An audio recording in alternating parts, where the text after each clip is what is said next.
Karina Gould is Canada's Minister of Democratic Institutions. She is the Cabinet Minister leading the remake of Canada's election laws in the face of social media and privacy concerns, worries about foreign interference and the role of third parties. Minister Gould joins us from the foyer. Good to see you again. Good to be here. Your original bill's undergone some changes, some 70 amendments you're accepting to the original bill. Let's talk about some of the things this bill will do in general here. Let's start by looking at the role of money in the campaigns and before the campaigns. What's changing in the amount and the way the political parties can spend money?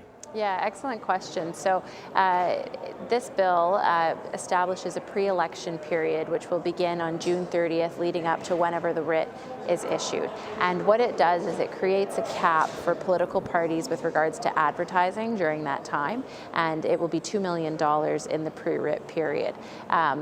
It also establishes limits for third parties during the pre-writ period, which is something that is new. Previously, there was no limit on either political party or third party spending, but what we saw in the lead up to the 2015 election was a ramp up in spending leading up until the election. And one of the important reasons is because during the election period, there have always been spending limits on both political parties and third parties. And so with the advent of a fixed election date, it made it more important to make sure that we're carrying on and continuing to have that fair and level playing field in the lead up to an election. Okay, so as I understand, some of the critics have suggested that this bill could allow like-minded third-party groups to pool their money and actually outspend a political party in a riding or even nationally. Is that a real concern? Well, so I mean, this will be the first time that we'll actually be able to see what third parties are spending and have data on it in the lead up to an election. Previously, because there were no reporting requirements, that was not the case. What is important is that there are also anti-collusion measures in this bill to ensure that that's not something that happens.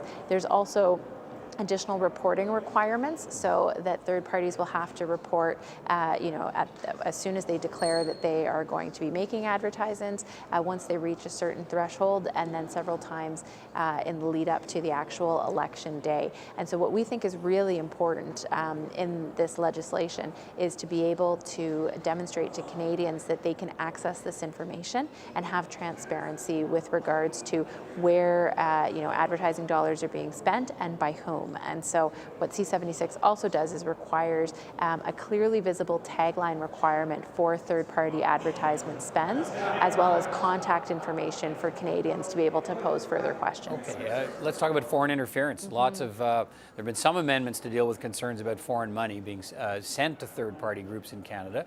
Where have you landed on that? What will this bill do to stop foreign interference? So this bill will do many different things, both with regards to third parties, but also with regards to online platforms. I'll start with third parties. So first and foremost, there is a blanket ban on using any foreign funding for political purposes, either in the pre-writ or the writ period.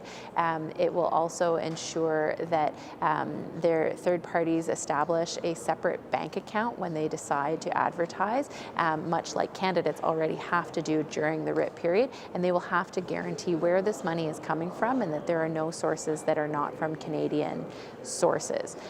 Additionally, with regards to social media, we have required in this legislation that social media platforms do not knowingly accept advertising from foreign sources, and as well to create a public online registry of all of the advertisements that they're receiving during the writ period. Right. Go ahead. Seems to me like there might be an out there, isn't there? They can't knowingly accept money from foreign sources, but some might suggest that's an easy out. Why don't they have to determine? Why isn't it their responsibility to ensure they're not getting any money? Well, but there is a bit of responsibility in that. However, if if foreign sources are doing this subversively, I mean, we have to allow for some ability to determine that as well. So if they can see that it's coming from a foreign source, then they know it is. However, actors who are looking to interfere, who are from outside of Canada. Yeah, if they find a way to fool you, it's hard to know they're fooling it. Correct, yeah. right? So, but what this bill is doing is trying to prevent that as much as possible. How concerned are you that we're going to see that in the next election?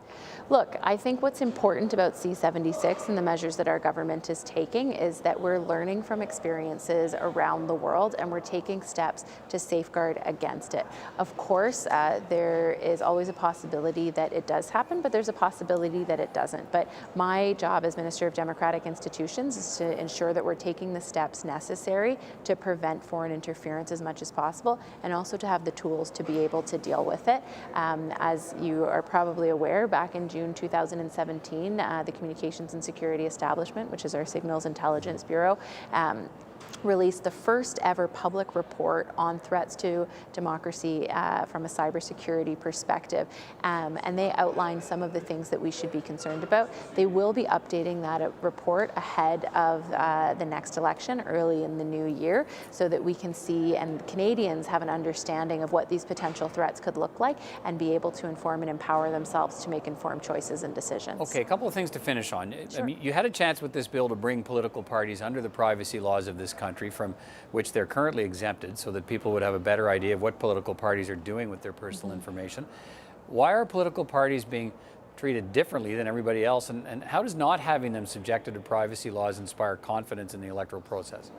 I think Canadians should have much confidence in the electoral process. I mean, Elections Canada is a world-class electoral authority, and they administer our elections so effectively, and Canadians should really have confidence in the process and in the outcome of the election.